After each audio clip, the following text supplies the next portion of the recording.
नमस्कार, आदाब। Crime petrol Dastak में आप सबका स्वागत है।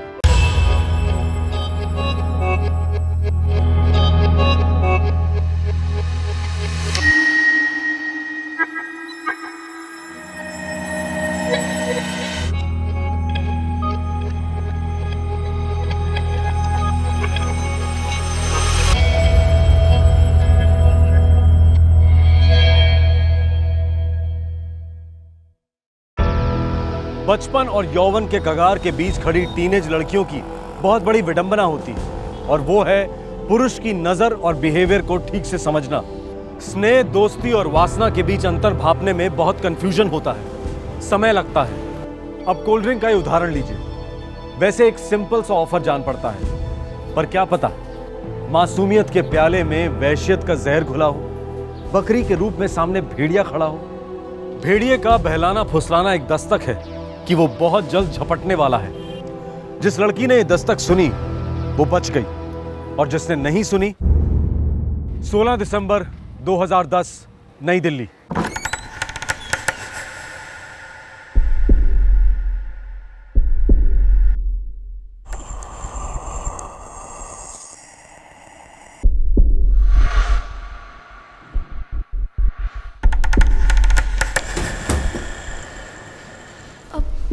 आपने तो कहा था कि अपने मम्मी पापा से मिलवाना है। कहाँ है वो? कहीं बाहर गए होंगे, आ जाएंगे।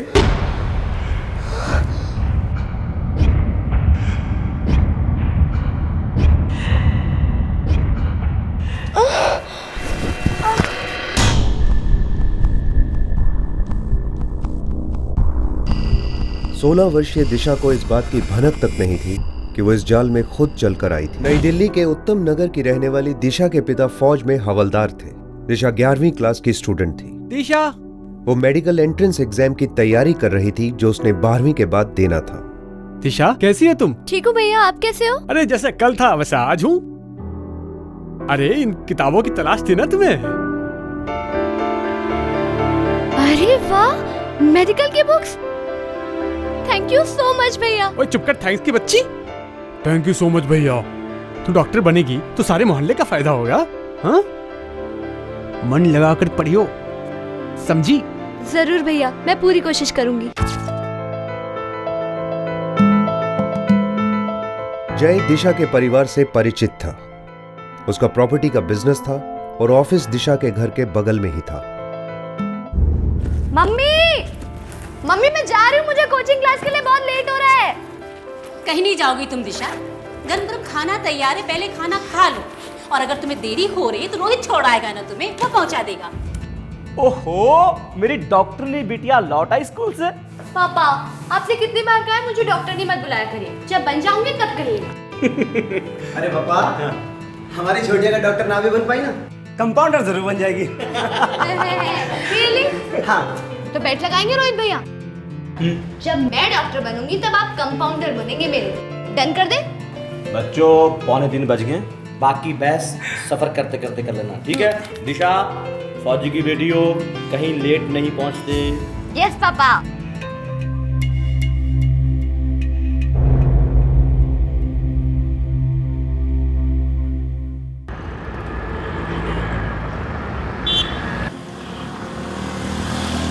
ये रोज की दिनचर्या थी। ठीक 3 बजे रोहित दिशा को जनकपुरी में उसके क्लासेस तक ड्रॉप करता था। चल, ठीक 7 बजे पहुंच जाऊंगा तुझे लेने। वो तो आप रोज ही आते हो भैया।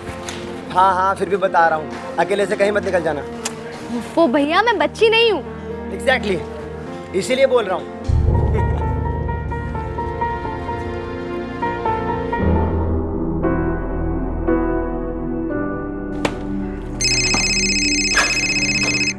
हाँ दिशा बोल। भैया, आज हमारी रुस्तम सर वाली क्लास कैंसिल हो गई है तो मैं 6 बजे तक फ्री हो जाऊंगी। अरे कोई बात नहीं, मैं 6 बजे पहुंच जाऊंगा। अरे पर आप 6 बजे तक कैसे पहुंचोगे? आपकी भी तो क्लास 6:30 बजे खत्म होती है ना? अरे बंक मार दूंगा यार, बस तो तैयार रहना, ठीक है? 6 बजे। बिल्कुल नहीं, मैं प्राची और अदिति के साथ आ जाऊंगी। लेकिन मुझे घर पहुंचती फोन जरूर करना, समझी? यस मिस्टर कंपाउंडर, जैसा आपका ऑर्डर। ठीक है भैया, बाय। आज तो वो गया यार, की मेरी बैड बनती पूरी तरह से। चलो चलो अब सब घर जाओ वरना बुलावा आ जाएगा घर से। हाँ चल। दिशा, चुपचाप सीधे घर जाना, चाट बैठ खाने रुकना मत, नहीं तो तेरे भैया हमारी क्लास लेंगे। ओए, मेरे भैया कोई हिटलर नहीं है जो क्लास ले लेंगे। अब चलो जाओ, कल मिलते हैं।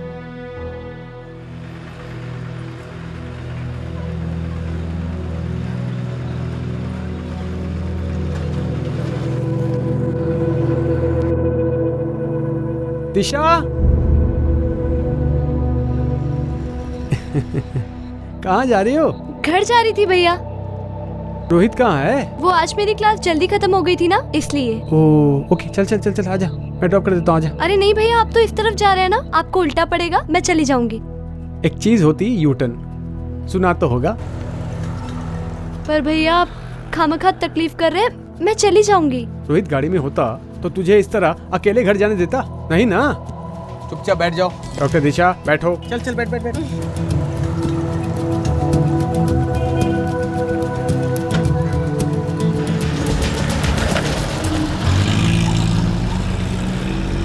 दिशा को जय की गाड़ी में बैठने में कोई एतराज नहीं था, कोई झिझक नहीं थी। जय उनका फैमिली फ्रेंड था।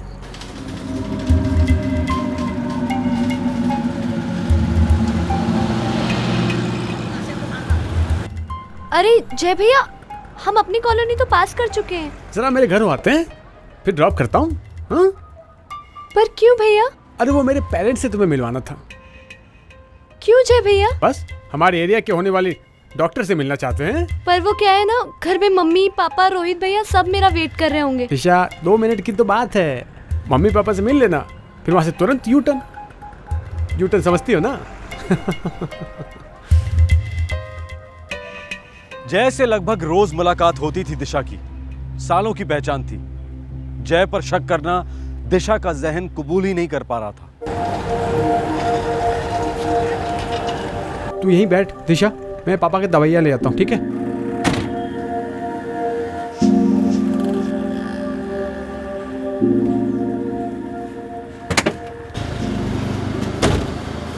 ये ले, जल्दी से पी ले, ठीक है? फिर मम्मी पापा से मिलते हैं, फिर सीधे तेरे घर। नहीं भैया ठीक है, अब चलिए। ओहो, फॉर्मेलिटी बहुत करती है तू, पी ना।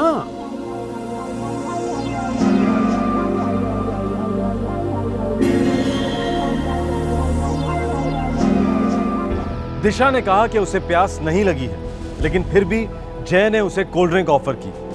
पर दिशा इस वार्निंग साइन, इस दस्तक को पकड़ नहीं पाई।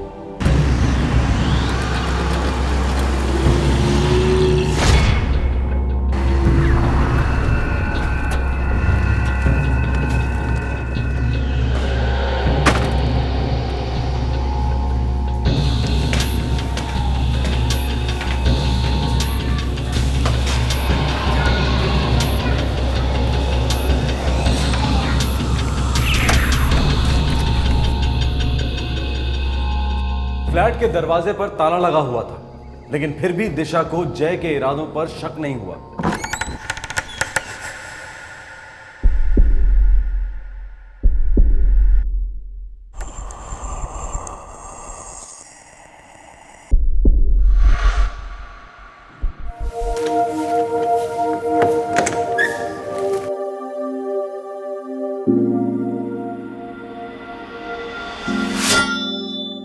जय भैया, आपने तो कहा था कि अपने मम्मी पापा से मिलवाना है, कहाँ है वो? कहीं बाहर गए होंगे, आ जाएंगे, तू अंदर तो चल। पर आपने तो कहा था कि 2 मिनट में ही हो जाएगा। बस 2 मिनट में ही हो जाएगा जाने मन। ये क्या बकवास?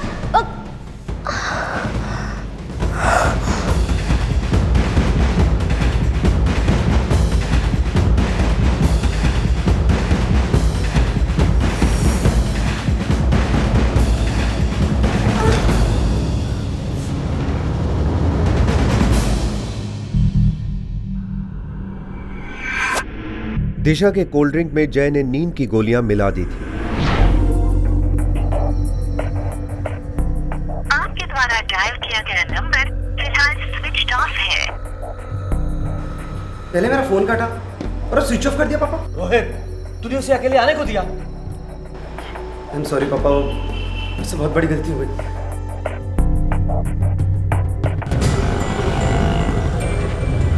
उसने कहा था अपनी फ्रेंड प्राची और अदिति के साथ लौट रही है।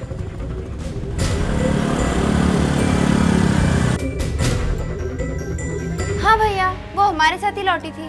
विकासपुरी तिराहे पर हम हमारे रास्ते गए और वो अपने। अच्छा, वो किसी से बात कर रही थी क्या, या किसी ने उसे रोका और लिफ्ट दी क्या? नहीं पता भैया, हम तो बस वहाँ से चले गए। फिर क्या हुआ मुझे कुछ नहीं पता। जनकपुरी, विकासपुरी, उत्तम नगर, इन इलाकों का चप्पा चप्पा छान मारा गया। रोहित और दिशा के पिता ने कोई कसर नहीं छोड़ी। सभी सहेलियां, जान पहचान के लोग, सभी से पूछताछ की गई। सभी का एक ही जवाब था, हमने दिशा को नहीं देखा।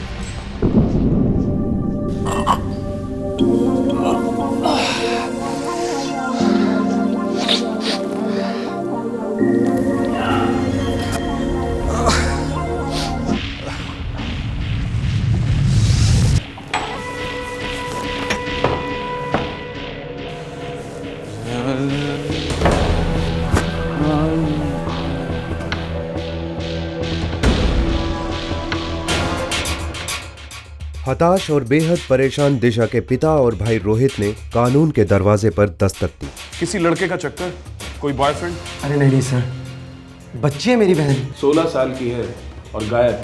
देखिए, पढ़ाई के अलावा कुछ नहीं सोचती थी दिशा। कुछ गलत जरूर हुआ है उसके साथ इंस्पेक्टर साहब। लास्ट टाइम कब बात हुई? शाम 5 बजे उसने अपनी क्लास से फोन किया था, लेकिन जब आने में बहुत लेट हो गया तो मैंने कोशिश की उसको फोन करने की, लेकिन पहले उसका फोन काटा गया सर और बाद में वो फोन किया। मैंने लगातार कोशिश की उससे बात करने की, लेकिन कोई बात नहीं हो पाई सर। पहले कभी हुआ है ऐसा? मैंने अभी भी कहा ना आपसे इंस्पेक्टर साहब कि वो पढ़ाई के अलावा कुछ और नहीं सोचती थी। मैं पहली बार, दूसरी बार, तीसरी बार, ये क्या है सब कुछ? मैं फौजी हूँ, मेरी 16 साल की बेटी गायब हुई है। हर सेकंड खतरा उस पर बढ़ता जा रहा है, और आप क्या आप उसके कैरेक्टर पर शक कर रहे हैं? हवलदार साहब, शांत हो जाइए, शांत हो जाइए प्लीज।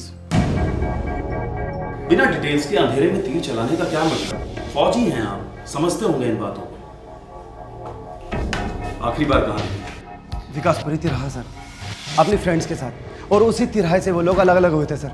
सारी जानकारी बारीकी से नोट करने के बाद पुलिस तुरंत इस केस में कूद पड़ी। सिंह, बच्ची का फोन सर्विलेंस पर डाल दो, लोकेशन ट्रैक करो, double up. Yes sir.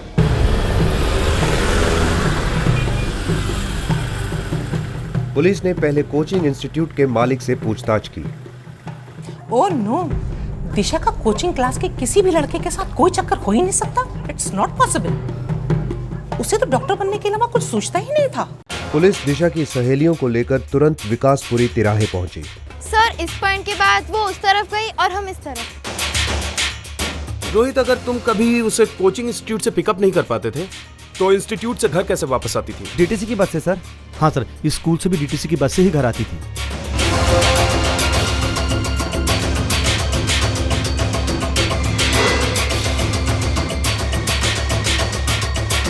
Vikaspuri तिराहे के पास फुटपाथ पर सोए लोगों से पुलिस ने पूछताछ की।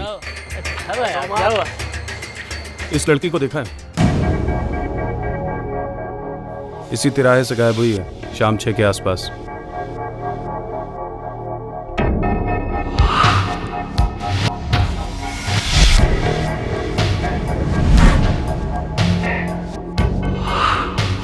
हाँ साहब, देखा है।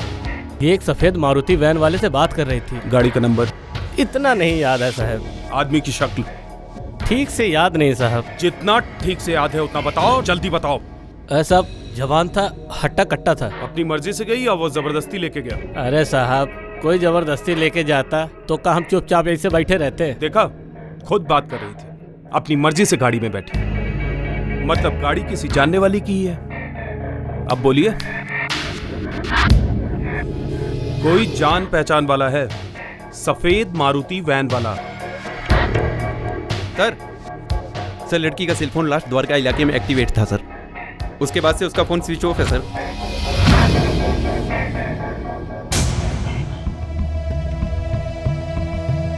देखा, हमें गलत मत समझिए।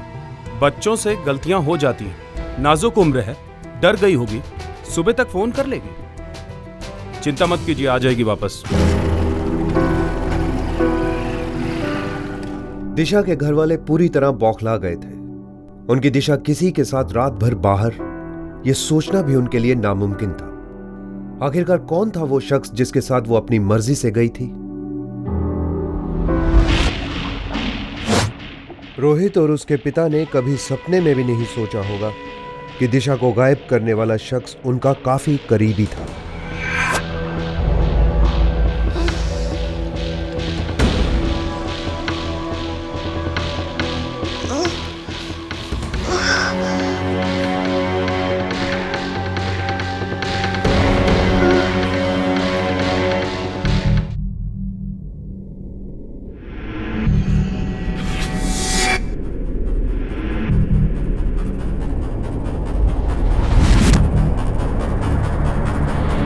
बस 2 मिनट में ही हो जाएगा जाने मन।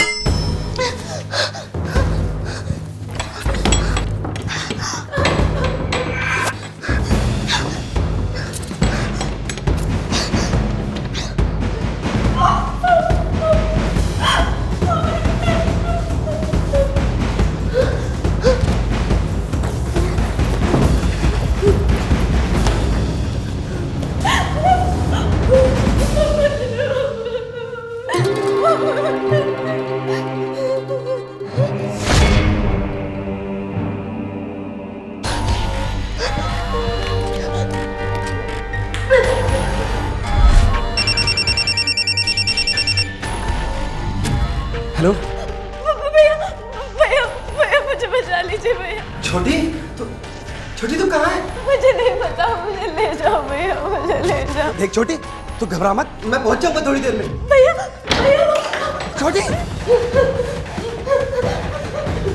बेटा तू कहाँ है? छोटी दिशा, छोटी हेलो छोटी, मुझसे बात कर।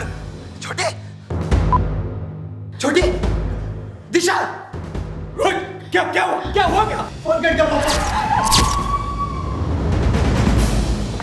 सर नंबर ट्रेस हो रहा है सर, थोड़ा टाइम लगेगा। और कितना टाइम जाएगा? सर मेरी बेटी की जान खतरे में है। वो मदद मांग रही थी सर, वो रो रही थी, आप कुछ कीजिए ना प्लीज। एक बार लोकेशन का पता चले बस। द्वारका में उसका फोन ऑफ हुआ था। द्वारका कोई 1-2 गलियों का मामूली मोहल्ला नहीं है। मेरी बेटी भी कोई मामूली लड़की नहीं है सर, वो रो रही थी, आप समझ रहे हैं ना? सिंह पूरा द्वारका स्कैन करते हैं, full force full alert. Janakpuri थाने को इन्फॉर्म करो सर तुरंत, और सारे लोग द्वारका पहुंचे। द्वारका दिल्ली का एक बहुत बड़ा उपनगर है और पुलिस के पास कोई एडिशनल इंफॉर्मेशन भी नहीं थी। हर सेकंड मायने रखता था। पुलिस, दिशा का भाई और दिशा के पिता पागलों की तरह दरवाजे खटखटा रहे थे। वैसे दिशा आसपास ही थी, लेकिन असलियत यह थी कि वो वहां होकर भी बहुत दूर चली गई थी।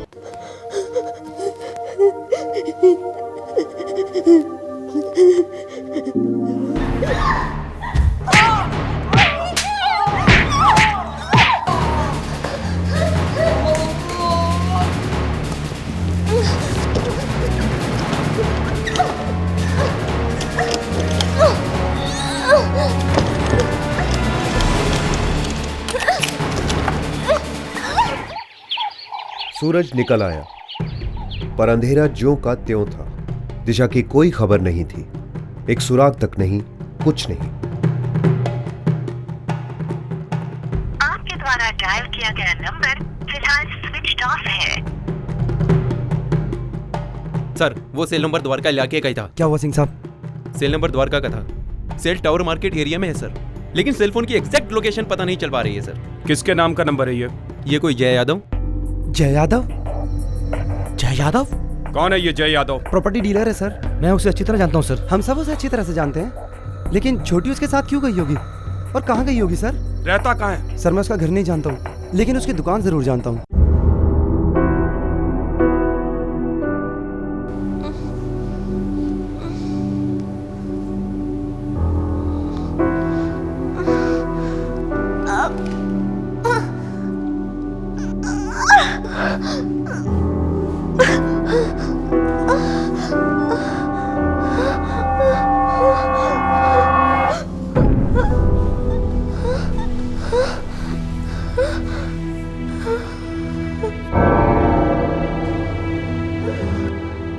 तालों को घूरने से ये खुल नहीं जाएंगे जानेमान।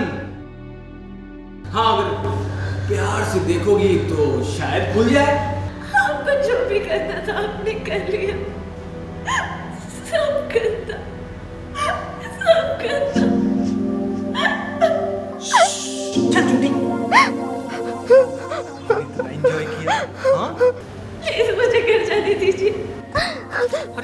जाने की बात कर रही है?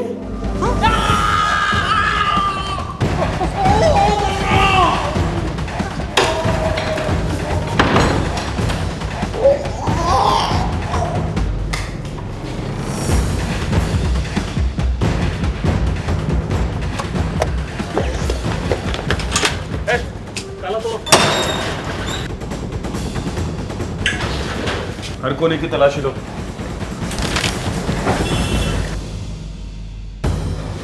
दिशा, दरवाजा खोल। दिशा, दरवाजा खोल।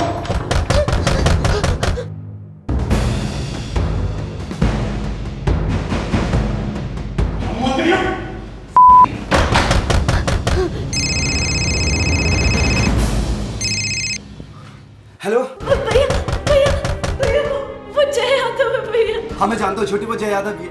तू इसी के साथ है ना? हाँ देख देख तू मुझे सब बता कहाँ रहता है वो और तू इस वक्त कहाँ है? पता नहीं भैया, मुझे नहीं पता, मुझे नहीं पता भैया। इससे बात करी तू? मेरी छोटी द्वारका में ही है ना तू? हाँ देख याद करके बता, याद करके मुझे बता, मैं अभी पहुंचता हूँ। मुझे कुछ याद नहीं आ रहा भैया, मुझे कुछ याद नहीं आ रहा, मुझे कुछ याद नहीं करना भैया। मुझे मम्मी के पास जाना है भैया, सब गंदा हो गया भैया, सब गंदा। मुझे ले जाओ यहाँ से भैया प्लीज। क्या कह रही है बच्चा?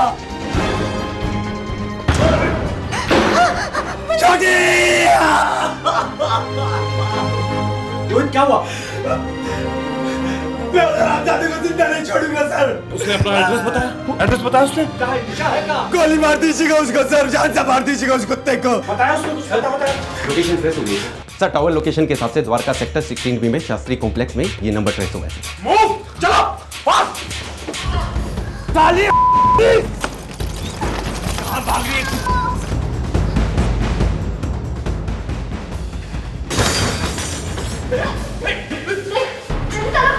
ड्रामा मत कर, नीचे रख। लास्ट टाइम बोल रही हूँ, पहले ताला खोल। देख देख नीचे रख, तू नीचे रख। नहीं रखूंगी, पहले ताला खोल। ठीक है।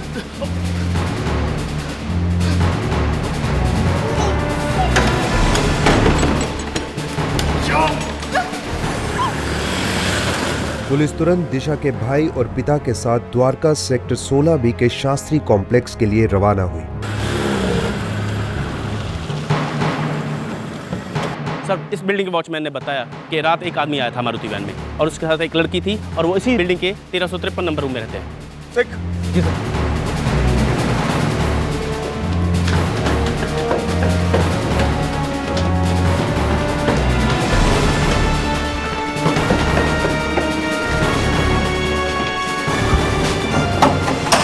तोड़ दो ताला।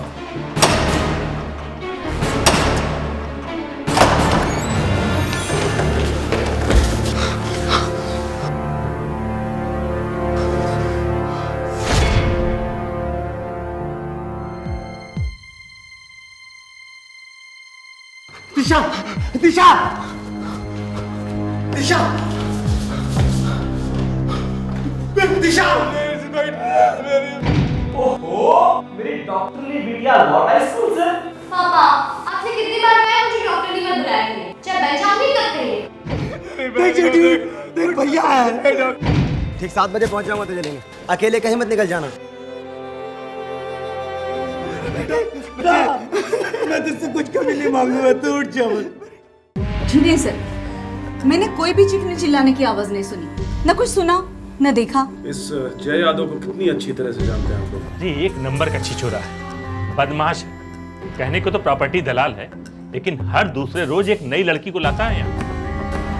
हमने सोसाइटी के सेक्रेटरी को कितनी बार बताया कि ऐसे किराएदार मत रखा करो। ओह, तो ये इसका फ्लैट नहीं है? अरे नहीं नहीं, ये तो सिर्फ अपनी अय्याशी के लिए इस्तेमाल करता है। उसका घर तो सुना है हस्तसाल में कहीं है।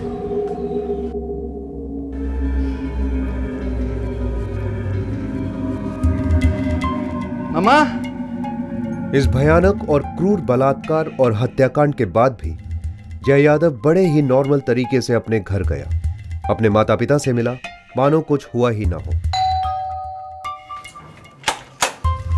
जय यादव है। क्या काम है? बताता हूँ। अरे अरे अरे अरे अरे हमारे घर में ये क्या? यहाँ छुप के बैठा है साले। मैंने क्या किया? दिल्ली पुलिस को चकमा देगा। अरे क्या कर रहे हो? क्या किया है मेरे बच्चे ने? चुप, एकदम चुप। आपके बच्चे ने बच्ची की जान ली है। मारूं नहीं तो क्या करूं? पूजा करूं? आरती उतारूं इसके? बताओ सर, हमारा अफेयर था सर, हम तो सिर्फ एंजॉय कर रहे थे। जय यादव ने पुलिस से एक भद्दा और घटिया झूठ बोलने की कोशिश की। उसका कहना था कि दिशा बेहद बदचलन थी और उसने खुद फोन करके मिलने का प्लान बनाया था। बोल सच, एक बार भी और झूठ बोला ना तो बस, फिर तो बोलेगा ही नहीं। सच सच बोल। बोल क्या किया बच्चे के साथ? मारा क्यों उसको? ड्रामा कर लेते सर। मैंने बोला था उसको मैं घर छोड़ दूंगा, लेकिन हीरोइन बन रही थी सर। मेरा मोबाइल छीन लिया, भाई को फोन कर दिया सर। खून से लथपथ चाकू, दिशा का बैग, दिशा का सेल फोन, सभी उस फ्लैट से बरामद हुए। जय के खिलाफ चार्जशीट में इन सभी चीजों की एक अहम भूमिका बनी। दिशा सिर्फ 16 साल की थी, एक होनहार स्टूडेंट जो डॉक्टर बनना चाहती थी।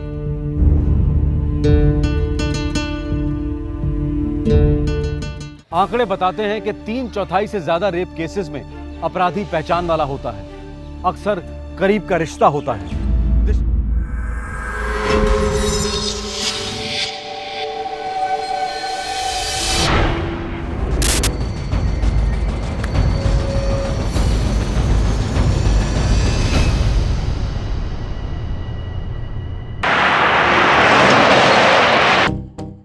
पैसा सबको प्यारा है, जिसके पास है वो और चाहता है, जिसके पास नहीं है वो बहुत ज्यादा चाहता है। और पैसा सबको जल्दी चाहिए। पैसे की तड़प लालच पैदा करती है और लालच से जुर्म जन्म लेता है। लेकिन हर जुर्म का षड्यंत्र एक दस्तक जरूर छोड़ के जाता है, और हर दस्तक जुर्म की बू को कानून की नाक तक पहुंचा देता है। 17 अक्टूबर 2010, राजकोट, गुजरात।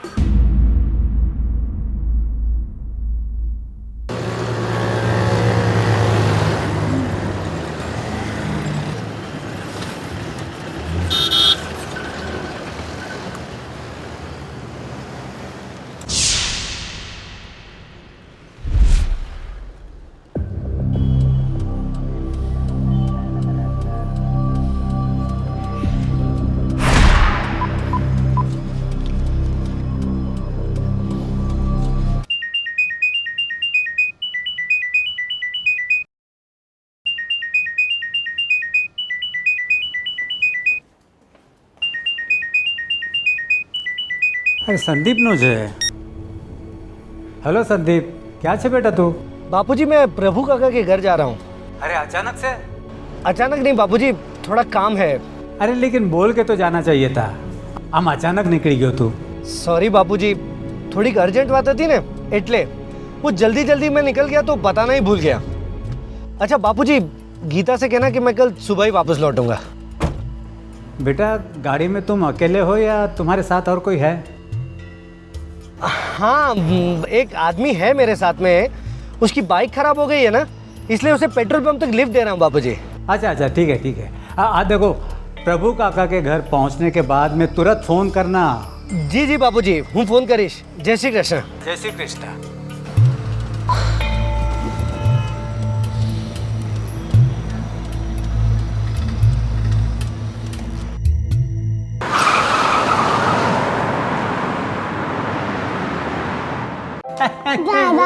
दादाजी कौन बोल रहे हो जी? पापा नहीं आ रहे हैं। हाँ बेटा, पापा है ना, कल सुबह आने वाले हैं। दादाजी हाँ? पापा मेरे लिए बैट बॉल लाएंगे। हाँ, कल सुबह वो बैट बॉल लेके आएंगे तुम्हारे लिए। पढ़ा देखो। और गीता बेटा, संदीप आज रात को नहीं आने वाला है, वो प्रभु काका के यहाँ रुकने वाला। बाबूजी, आप ज़रा उनको कुछ समझाइए ना, वो मुझे कुछ बताते ही नहीं है।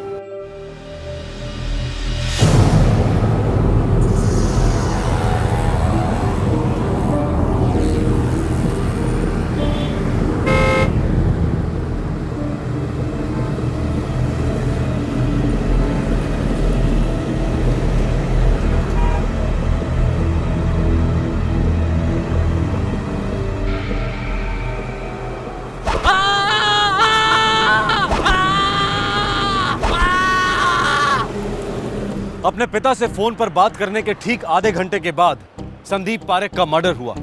Cold blooded murder. इस जुर्म को रोशनी में आते आते काफी रात हो चुकी थी। राजकोट पुलिस देर रात को अपनी रेगुलर पेट्रोलिंग कर रही थी। तभी उन्हें एक कार हाईवे के किनारे संदिग्ध हालत में दिखाई दी।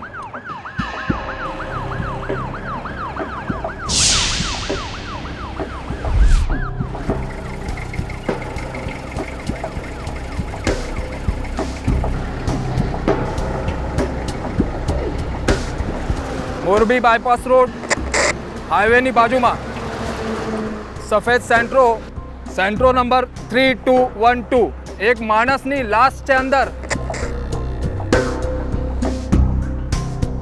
सर संदीप पारेख नाम है। पता नीलकंठ सोसाइटी भक्ति नगर। फैमिली को इन्फॉर्म करो। जी सर। सर बॉडी के पास मोबाइल भी नहीं है। कार में झड़प के निशान है और खून का हथियार कार में ही है।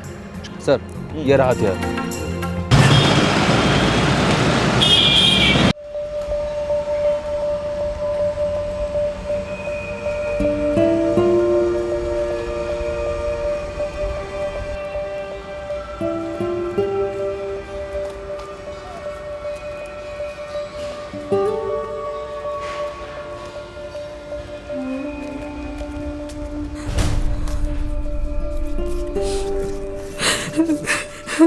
इंस्पेक्टर साहब यही मेरा हस्बैंड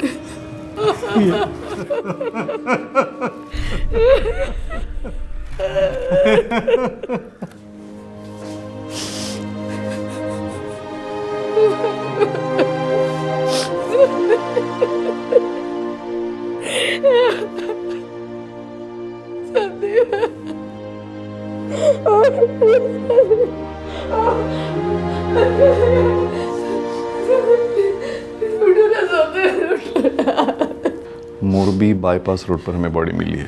वो शाहपुर वेरावल जा रहा था। शाहपुर वेरावल? हम मेरे भाई प्रभु के यहाँ पे हाईवे से उसने फ़ोन भी किया। कितने बजे की बात होगी सर ये शाम के 6-6:30 बजे की बात है। हाईवे पर कहाँ से फ़ोन किया था? गोंडल बाईपास रोड से।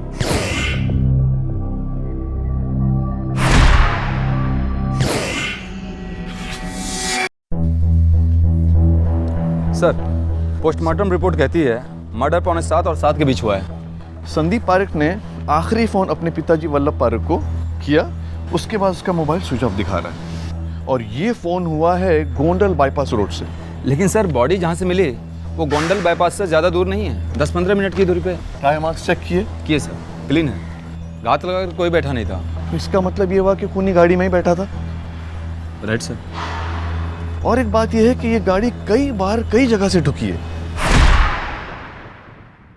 और मैंने पूछा भी ये दरवाज़ा बंद करने की आवाज़ कैसी, गाड़ी में दूसरा कोई है? तो फिर क्या कहा संदीप ने?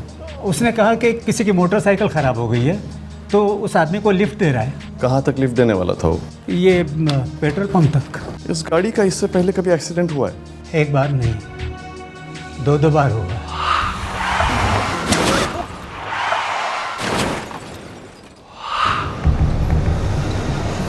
जिस जगह संदीप की लाश मिली थी उसी के पास के पेट्रोल पंप पर पुलिस पूछताछ करने पहुंची। इधर कोई बाइक वाला आया था इधर? बाइक वाला तो कोई नहीं आया था सर। अच्छा, कोई डब्बे या बोतल में पेट्रोल लेकर गया हो? नहीं सर। सच कह रहा है? हाँ सर।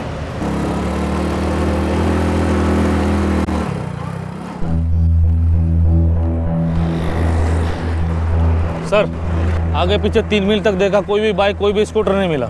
नाकाबंदी और राउंड अप वालों से बात हुई? यस सर, वही उनसे, उन्होंने भी कहा कि कोई भी ऐसी बाइक खराब नहीं मिली। तो इसका मतलब ऐसी कोई बाइक थी ही नहीं? नहीं सर। संदीप ने अपने पिता से झूठ क्यों बोला? कुछ छुपा रहा होगा, और वैसे भी ये खून पैसों के लिए नहीं हुआ है।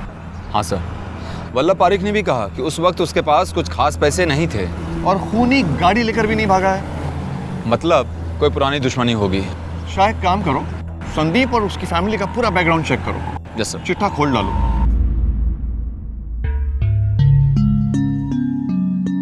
काका, पता नहीं कैसे कहूँ, आप संदीप भाई का अंतिम संस्कार करके अभी आई हैं, फिर भी मुझे कहना पड़ेगा क्योंकि रकम छोटी नहीं है काका।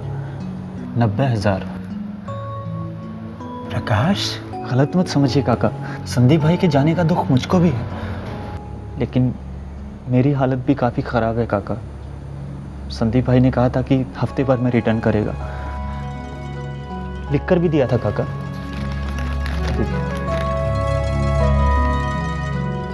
बेटा प्रकाश।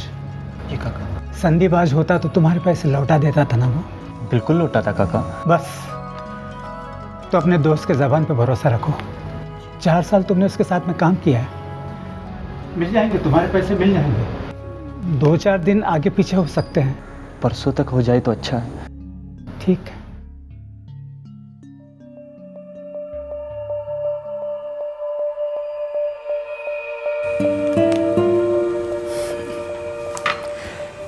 धंधे में कोई किसी का नहीं होता।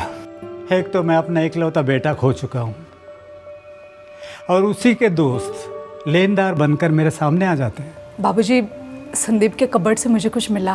क्या बेटा? संदीप ने एक बड़ी इंश्योरेंस की पॉलिसी निकलवाई थी। हाँ? अगर हम उसे क्लेम करेंगे तो सबका कर्जा उतार सकेंगे। सर, संदीप की डीलरशिप थी। क्या बिजनेस था उसका? पान मसाला, टॉफ़ी वॉफ़ी। काफ़ी मंदा चल रहा था। पिछले 3 साल से 2-1 बार दिवालिया होने तक बात आई थी। अरे ये सारे पॉलिसीज मिलाकर 1.5 करोड़ के आसपास की रकम बनती है। और इसमें से कुछ पे डेट्स देखिए बाबूजी, कुछ सिर्फ 2-3 महीने पहले निकाली गई हैं। इसके बारे में उसने तुम्हें कभी बताया नहीं? नहीं बाबूजी। संदीप के पिता वल्लभ भाई गोंडल को बिलोंग करते हैं। 20 साल से फैमिली राजकोट में सेटल्ड है। क्या बिजनेस करते थे? प्रॉपर्टी। लेकिन पिछले 10 साल से हालत खराब है। शायद अब धंधा बहुत अच्छा है, बहुत बुरा चलता है तो दुश्मनियां बनती हैं, और ये दुश्मन अक्सर अपनों में ही होते हैं। बापूजी, मैं प्रभु काका के घर जा रहा हूँ। उस दिन शाम को संदीप का फ़ोन आया था, बोला था कि वो आ रहा है। रिश्तेदारी आपकी उनकी? मैं सगा काका हूँ उसका। इसके अलावा आपका उसका और एक रिश्ता है, पैसे का लेन देन चलता था। वो तो हमारी पूरी बिरादरी में चलता है। उस शाम संदीप आपके पास किस लिए आ रहा था? बोला बिजनेस के बारे में कुछ बात करनी है। मैंने कहा था बेटा। 2 साल हो गए हमारी शादी को हुए। मेरे संदीप भैया बहुत अच्छे आदमी थे सर। संदीप भैया ने तो कभी किसी का कुछ नहीं बिगाड़ा। पता नहीं क्या मिला उन्हें मारकर। भगवान का आदमी था मेरा भाई। जितना अच्छा भाई उतना अच्छा बेटा, उतना अच्छा बाप था। इतने अच्छे आदमी का कोई मर्डर क्यों करेगा? कोई पुरानी दुश्मनी? दुश्मनी का तो कोई चांस ही नहीं है सर। संदीप भाई तो हम बहनों के साथ भी कभी लड़ते नहीं थे, किसी के साथ ऊंची आवाज में बात तक नहीं करते थे। मैं उनके अंडर काम करता था सर, कई साल किया। काम क्यों छोड़ा? ऑफर अच्छा मिला साहब, तनख्वाह भी ज़्यादा थी। संदीप भाई खुद बोले मैं इतना ऑफर नहीं कर सकता, तू जा, सोच मत, दोस्ती वैसी ही रहेगी। मतलब दोस्ती गहरी थी? बिल्कुल सर। तो फिर तो वो आपके साथ प्राइवेट बातें भी शेयर करते होंगे? संदीप भाई ने कभी मुझे कुछ नहीं बोला, बहुत भले इंसान थे, कभी किसी के साथ कोई बैर नहीं। बस धंधा थोड़ा डाउन था तो परेशान रहते थे। पुलिस ने संदीप के हर रिश्तेदार, हर दोस्त, हर एम्प्लॉय से पूछताछ की और सभी का यह कहना था कि संदीप की किसी से कोई दुश्मनी नहीं थी। पुलिस को इन सभी में से किसी पर शक भी नहीं हो रहा था। फिर किसने किया था संदीप का खून और क्यों? देखिए, इंश्योरेंस के क्लेम के पेपर तो सारे सही हैं। हाँ। वेरिफिकेशन भी हो चुकी है, पर एक अड़चन है। अब क्या है ऑफिसर? देखिए, मिस्टर संदीप पारिक ने 7 अलग-अलग कंपनियों से जीवन बीमा कराया है। तो अड़चन है, और अड़चन ये है मैम कि हमारी कंपनी को नहीं पता है कि उन्होंने दूसरी कंपनी से भी इंश्योरेंस लिया हुआ है। आपकी कंपनी को इससे क्या मतलब है? आपका प्रीमियम तो बराबर भरता था वो, और दूसरे कंपनी से लेता भी है तो इसमें कोई गुनाह नहीं है। ऐसा कहीं लिखा है क्या? दरअसल ऐसा लिखा है सर। देखिए सर, हमारी कंपनी कुछ रूल्स हैं, कुछ क्लॉजेस हैं। आपको दूसरी कंपनी की जो पॉलिसीज होती हैं वो डिक्लेयर करनी पड़ती हैं, और अगर ऐसा नहीं होता है तो वायोलेशन है। मिस्टर ठक्कर, मेरे पति की बेवक्त मौत हुई है। हमारी सालों की मेहनत की कमाई मेरे पति ने आपकी कंपनी को प्रीमियम के तौर पे दी है। वो पैसे हमें क्यों नहीं मिल सकते? वो हमारे बनते हैं, हमारे हैं, हमारा हक है वो। देखिए, मैं हकों की नहीं, कानून की बात कर रहा हूँ मिसेस पारिक, और आपके पति ने जो किया है उसे फ्रॉड भी कहा जा सकता है। ए चुप सर, लेकिन एक शब्द भी बोलो मत। मैं अब तुम्हें और तुम्हारी कंपनी को कोर्ट ले जाऊंगा।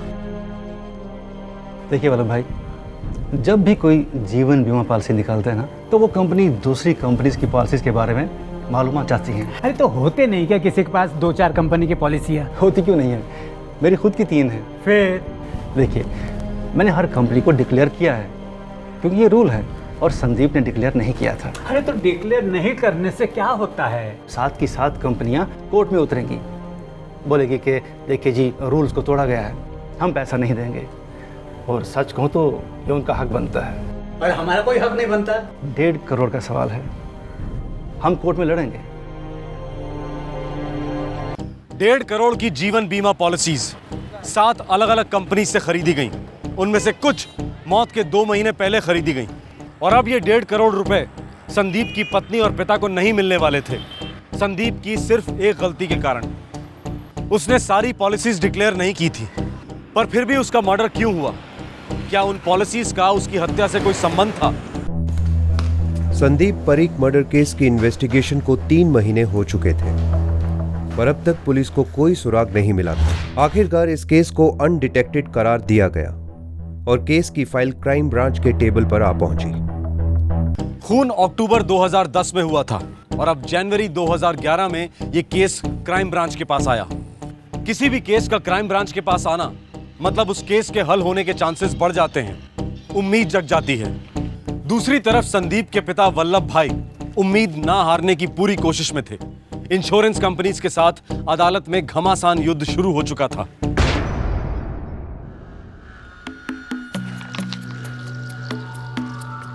मर्डर तो हुआ है दिलीप, लेकिन कारण का अंदेशा नहीं मिल रहा है। सर, कोई खास कारण नहीं होगा, बस लूट का केस होगा जो मर्डर में बदल गया। लूटिंग तो हुई नहीं और मर्डर हो गया। सिर्फ एक मोबाइल फ़ोन गायब है, यहाँ तक कि कादिल अपना हथियार भी पीछे छोड़ गया है। ये लूटिंग का केस नहीं है दिलीप, मुझे तो एक बहुत बड़े षड्यंत्र की बू आ रही है। ये रिपोर्ट देखो दिलीप, ये आदमी का एक नहीं 2-2 बार एक्सीडेंट हुआ है, मौत से 1 हफ्ता पहले। सर, बड़ी अजीब बात है, एक ही हफ्ते में 2 एक्सीडेंट्स। अजीब बात तो है, ये आदमी अपनी मौत के साथ आंख मचोली खेल रहा था। कुछ तो है। तो वल्लभ भाई कोर्ट गए हैं? जी। इंश्योरेंस का केस है, राइट? जी हाँ। 1 करोड़ 50 लाख का इंश्योरेंस, ठीक, जिसमें से 1 करोड़ 25 लाख की पॉलिसी मर्डर के 2 महीने पहले ली गई थी। लेकिन हमें बाद में पता चला। कोई तो होगा जिसको इंश्योरेंस के बारे में पता होगा। मेरे कहने का मतलब ये है कि किसी का कोई फायदा हो उसमें? नहीं, और कोई नहीं है, हमें को सारे पैसे मिलेंगे। केस जीत जाएंगे आप? पूरा कॉन्फिडेंस है? बिल्कुल, हमारा हक बनता है वो। आपको मालूम है कि संदीप काफी लोग का कर्जदार था? हर एक का 1-1 रुपया चुका दूंगा, बस इंश्योरेंस का एक बार क्लेम मिल जाए। कौन कौन है ये लोग, जरा नाम लिख के देंगे? लीजिए।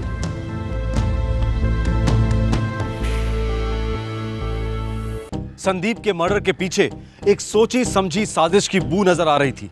संदीप के सभी कर्जदारों से पूछताछ चल रही थी, सभी कोऑपरेट कर रहे थे, सिवाय एक के जो क्राइम ब्रांच से नजरें चुरा रहा था। सर, मैंने उस बंदे प्रकाश गाला को 2 बार फ़ोन किया, आदमी भी भेजा उसके यहाँ, पर उसने ना तो कोई रिप्लाई दिया और ना ही थाने पर आया। सर, संदीप ने प्रकाश गाला को यह खुद लिखित में दिया था। आज 9 अक्टूबर 2010 को मैंने प्रकाश गाला से 90,000 रुपये कैश उधार लिए हैं। 1 हफ्ते में यानी कि 16 अक्टूबर तक मैं ये पैसे प्रकाश गाला को लौटा दूंगा, तो प्रकाश गाला ये रकम मेरे पिता वल्लभ पारिक से बरामद कर सकते हैं। अगर इस दौरान मुझे कुछ होता है, संदीप ने ऐसा क्यों लिखा? सर, मुझे तो ये कोई जाल लगता है। जाल है और ये चिट्ठी भी जाली है।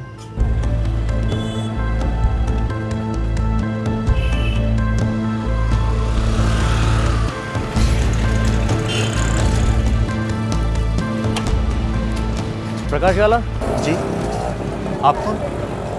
भाई, हम वही हैं जिनका तुम फ़ोन नहीं उठाते हो, जिनके न्योतों को ठुकरा देते हो। पुलिस वाले हैं हम। वो बस वैसे ही सर, थोड़ा सा बिजी था। कोई बात नहीं, अब हम अपने काम में बिजी हो जाएंगे।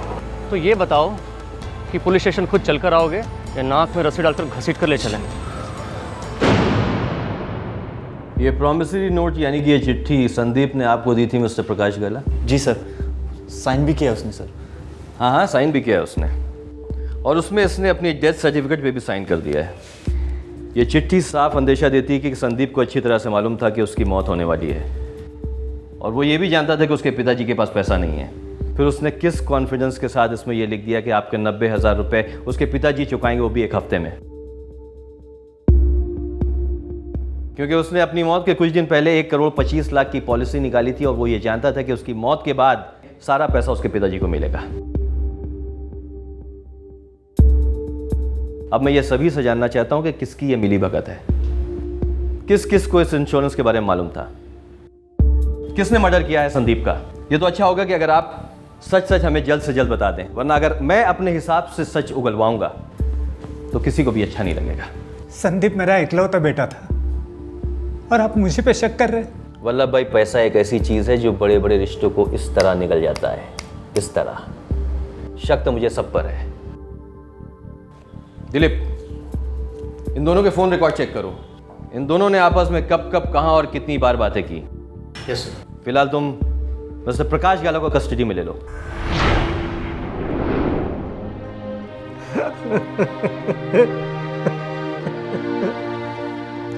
मेरा इकलौता बेटा मुझसे छीन गया है और ये लोग मुझे पे शक कर रहे हैं।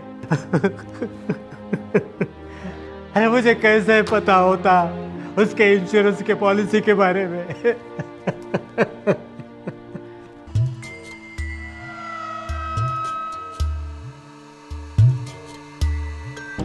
बहुत जल्दी मोबाइल कंपनी से सारे मोबाइल फोन रिकॉर्ड सामने आए, और सामने आया संदीप के कत्ल का कारण, जो बिल्कुल शॉकिंग था, जिस पर विश्वास करना मुश्किल हो। प्रकाश गाला झूठ बोल रहा है, लेके आओ उसे। 17 अक्टूबर की शाम को तुम्हारे सेल फोन का लोकेशन था गोंडल बाईपास, वक्त 6:30 बजे।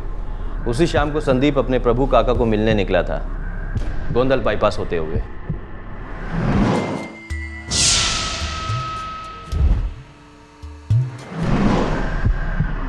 तुम्हारे सेल फोन का अगला लोकेशन था मोरबी बाईपास। ठीक 15 मिनट के बाद कोई बच्चा भी बोलेगा, जिस वक्त संदीप का कत्ल हुआ तुम उसके साथ थे, उसके पास थे।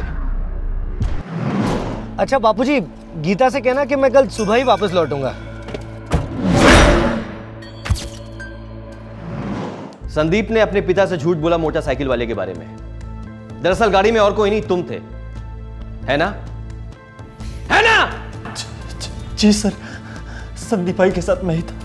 संदीप ने अपने पिता से झूठ क्यों बोला?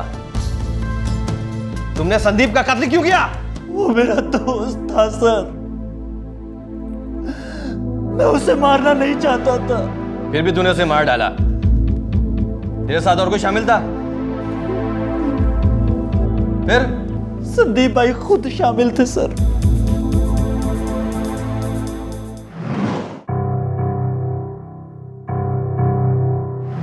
संदीप भाई खुद को मरवाना चाहते थे सर। वो अपनी फैमिली को सड़क पर नहीं देखना चाहते थे सर। अगर खुदकुशी करते तो इंश्योरेंस के पैसे नहीं मिलते उन्हें, इसीलिए एक्सीडेंट की कोशिश की उन्होंने। कई बार एक्सीडेंट के ट्राई किए और नाकामयाब रहे।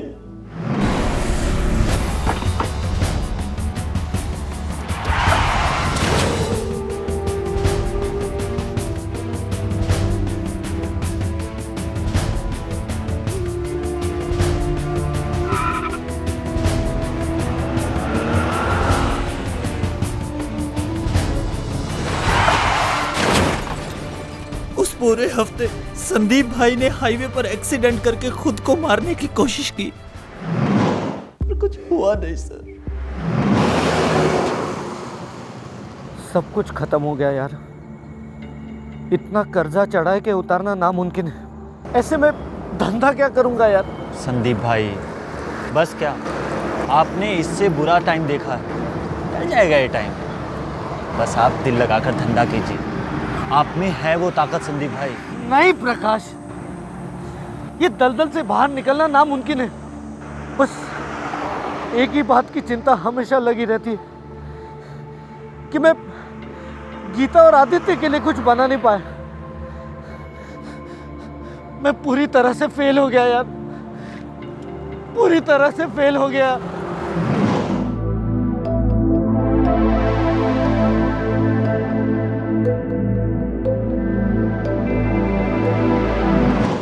मैंने 1.25 करोड़ की नई इंश्योरेंस पॉलिसीज निकाली है, कुल मिलाकर कुछ 1.5 करोड़ मिलेगा।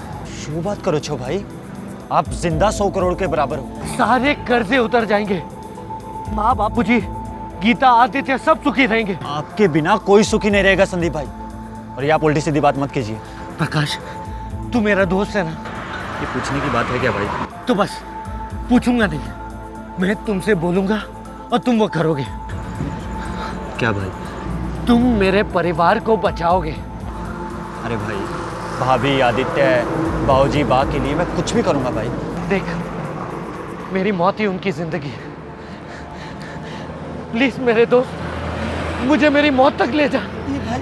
बचा ले मेरे परिवार को प्रकाश, बचा ले मेरे परिवार को प्रकाश, बचा ले मेरे परिवार को यार, मेरे परिवार को बचा ले यार, मेरे परिवार को बचा ले। मैं जो भी हूँ सिर्फ उनके कारण हूँ। बहुत मदद की मेरी, जिंदगी बनाई थी उन्होंने मेरी, और वो मेरे सामने रो रो कर मदद मांग रहे थे सर। एक रस्सी, एक बैग, मुंह में ठूसने का कपड़ा और एक चाकू। संदीप भाई ने अपनी मौत की एकदम डिटेल में प्लानिंग की थी सर। 14 अक्टूबर का डेट तय हुआ था। फिर 17 अक्टूबर क्यों शिफ्ट हुआ? 14 अक्टूबर को उनके मासा का एक्सीडेंट हो गया और वो उनकी मदद करने के लिए गए थे सर। और फिर 17 अक्टूबर को तुमने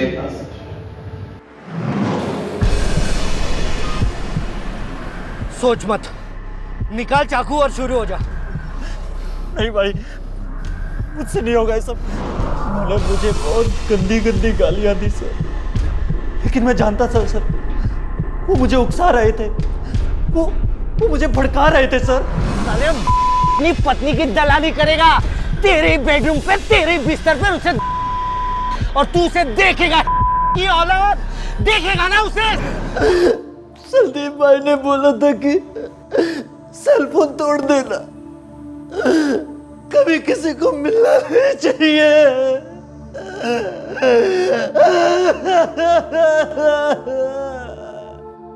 प्रकाश गाला से बरामद हुई दोनों चिट्ठियों को हैंडराइटिंग टेस्टिंग के लिए भेजा गया है।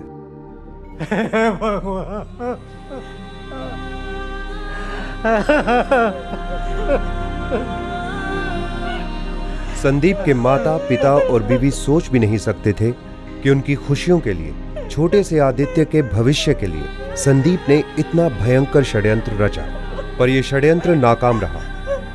अदालत ने इंश्योरेंस कंपनियों के पक्ष में फैसला सुनाया। संदीप परीख के परिवार को इंश्योरेंस का एक पैसा तक नहीं मिला। संदीप पर षड्यंत्र का प्रति आरोप लगाया गया। जीवन बीमा कंपनियों को धोखा देने के षड्यंत्र में अपने दोस्त की मदद करने निकले प्रकाश गाला के जीवन पर अब सवालिया निशान है। आखिरकार उसने हत्या की है, जिसके लिए उसे उम्र कैद हो सकती है। प्रकाश गाला को होने वाले जुर्म की दस्तक मिली थी जब संदीप ने उसके सामने एक वाहियात और खतरनाक प्रस्ताव रखा था। अगर वो उसी वक्त इस दस्तक को सीरियसली लेता और वल्लभ भाई या पुलिस को बताता तो ये जुर्म होता ही नहीं। पर दस्तक सुनने की बजाय प्रकाश गाला खुद मुजरिम बन गया, और वो भी हत्या जैसे संगीन जुर्म का। फिर मिलेंगे। जय हिंद। क्राइम पेट्रोल्स के और भी दिलचस्प कहानी देखने के लिए हमारे चैनल को सब्सक्राइब करें और बेल आइकॉन दबाना न भूलें।